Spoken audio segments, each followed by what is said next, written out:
萬左右嘅預算，究竟可以買到乜嘢手鐲？你哋知唔知啊？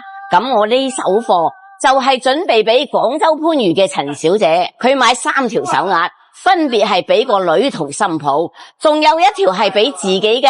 咁佢睇中咗呢手貨，如果係2、3條走就比較貴啦，所以我已經全部買落嚟啦。姊妹們嚟幫佢哋睇睇貨啦。呢手紫羅蘭手鐲披真係少見嘅靚貨，最驚艷嘅係佢嘅紫色，真係好濃郁，唔係嗰種淡淡嘅粉紫，而係好正嘅紫羅蘭色。3條手鐲我都冇開價，我話咗只搵10個點，咁就係10個點。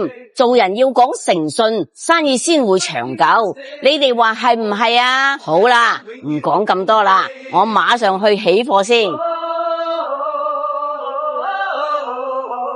加工好嘅紫羅蘭手鐲真係靚，之前毛坯嘅濃郁紫色，經過打磨拋光之後，變得更加飽滿鮮艷，低調中又帶住少少華麗。而且紫羅蘭手鐲寓意又好，好睇係肯定嘅，重點係冇瑕疵。你哋中意嘅可以留個圈口，我而家就要去發貨俾陳小姐先。